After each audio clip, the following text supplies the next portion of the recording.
Oh, we'll give you a couple minutes. Just kidding.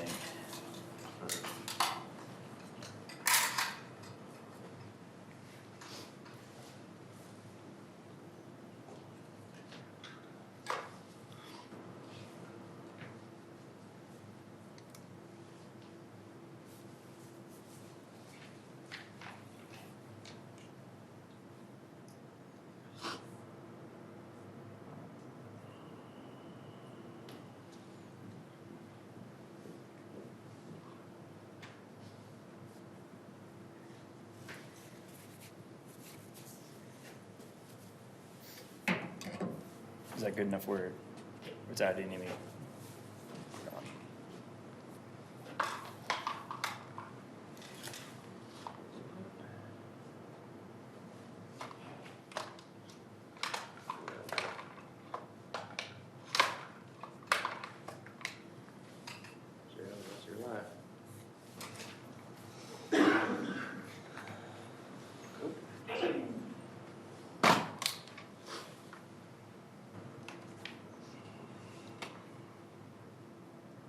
Cake, let me know when you're ready.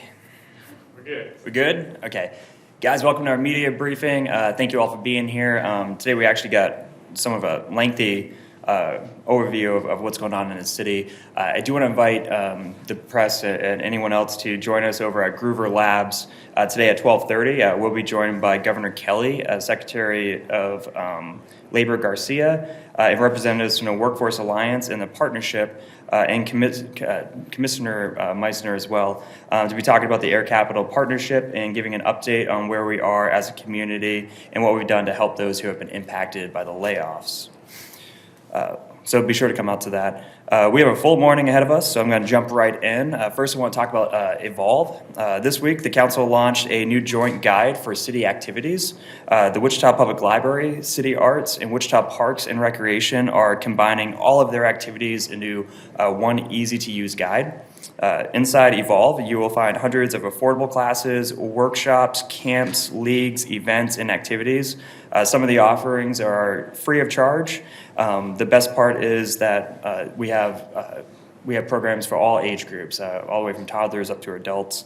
Evolve is categorized different sections: books and reading, camps and childcare, community education, current events, and more. To sign up to see the full list, go check out wichita.gov/evolve.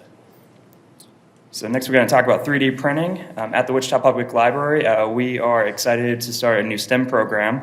Beginning this March, the Advanced Learning Library will offer 3D printing, will be available to residents who are 14 years and older. This service has been in high demand, offering from customers since the Advanced Learning Library opened in June of 2018. Customers must have a library card in good standing, and library staff must certify customers prior to using the service. The certification process includes 2 classes and a staff-mediated print job. Cost for 3D printing will depend on the weight of the final project and will be determined by the printing software. Our first round of certification classes will begin in March. For customers who aren't able to attend the scheduled certification classes, they can request a book a librarian session with 3 or less people to cover the class material. Book a librarian classes can be reserved by calling 261-8500. More information about 3D printing services can be found at wichitalibrary.gov/3D printing. All right, now for the real meat of the presentation, we're going to talk about streets. In 2019, we continue to emphasize street improvements based on citizen feedback, and we're here today to tell you all that we accomplished. We continued efforts to preserve and maintain the balance of our existing 5,000 lane mile paved street network. Through our annual outsourced pavement preservation programs, we were able to fully complete much needed maintenance on more than 505 lane miles. An additional 237 lane miles stand ready for prompt completion this spring. Improvements include cracked seal, preservation seal, ultra-thin surfacing, and concrete repair. One great example of the results of those efforts is the smooth ride citizens can now enjoy from Harry to Oliver to Hillside. Additionally, city crew patched more than 80,000 potholes, installed over 2.9 million linear feet of long line pavement markings, and replaced or repaired more than 9,000 traffic signs. Crews also logged over 10,000 miles sweeping streets and more than 207,000 miles treating roads for snow and ice. In 2017, the City Council dedicated $10 million of the Hyatt sale to fund the improvements of 207 lane miles of neighborhood street repairs. The final 68 lane miles were fully completed last spring, bringing the project to a highly successful close. The City Council continues to increase funding for street improvements with $10.5 million in this year's outsourced pavement preservation budget, an increase of $1 million. And next, we're going to actually talk about the food plan. So we are also part of an exciting program with great community partners aimed at identifying and addressing the needs of community members around food. Here to tell us more is Tammy with the YMCA. So I'd like to introduce Tammy. Thank you. Good morning. As Mayor mentioned, my name is Tammy. I'm with the YMCA and the Health and Wellness Coalition of Wichita. And together with a group of partners in the community, we are working with the city and the county to develop a food system master plan. So we are working on a food system master plan because we have heard from the community a great desire to see a growth in a local, robust food system that also is focused on healthy food access. So along that lines, we really need a roadmap to guide the process, to guide how we invest in partnerships, resources to really meet the needs of our community around food, and a food system plan can help with that. So what we are doing right now is really kicking off our community engagement phase. And the community engagement, one of the key pieces of that is a community-wide survey, where we want anyone who buys, sells, or eats foods in Sedgwick County to take the survey, because it's going to be able to allow them to share about their experiences around food, their needs around food, and their priorities around food for our community. And so that will help guide the process with the food system plan. So what we have pulled up here on the slide, or the screen over here, is the website. The survey can be found at wichita.gov/foodplan.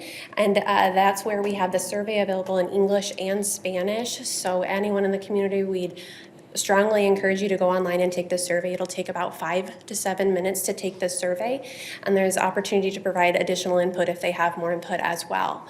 So I'm going to click on over here on the survey. So it will explain the survey just briefly, and then they'll get started, and it's simple, easy questions for folks to complete, but it'll definitely give us great data as we guide the process for the food system plan. Also, on the website, there is a variety of questions and answers here so people can learn more about the food system plan. And over here on the right, there are upcoming events that we'd encourage folks to participate in if they have very specific comments to provide around policy issues or challenges that they see in the systems that exist around specific topics identified by the steering committee. So around food access, around protecting natural resources, food waste, local food production, topics like that. So this is where folks can find out about upcoming roundtable events as well coming up. Yep, that is it. Thank you. Thank you. Thank you, Tammy. Appreciate you being here and sharing that information with us. Please take a moment to go on to wichita.gov/food plan to have your voice heard through the survey. You know, as we look to address issues such as access to affordable, healthy foods, food education, community gardens, and more, the community food plan will help us and our partners best address community health and wellness in regard to food. And your input on that will ensure that we are addressing the needs of the community. With that, I'd be happy to open up to questions, particularly about roads.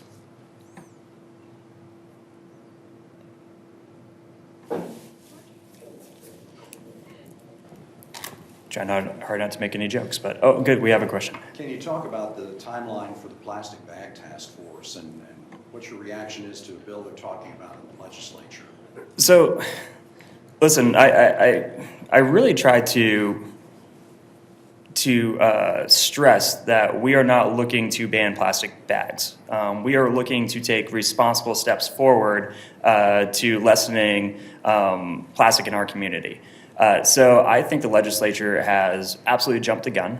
with the idea that this committee is going to come out with, one of these knee-jerk policies.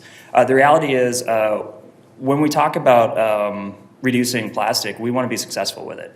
If we were to go out and to do some blanket policies such as banning plastic bags, the pushback would be a lot. And like I tell activists who are interested in this, if you don't do it right, then you actually wind up with the reversal of the policy, and then we'll never do it again. So my impression of what this task force, like I said, this was all determined before I was sworn in, and it's a continuation of a conversation that's been going on for a while.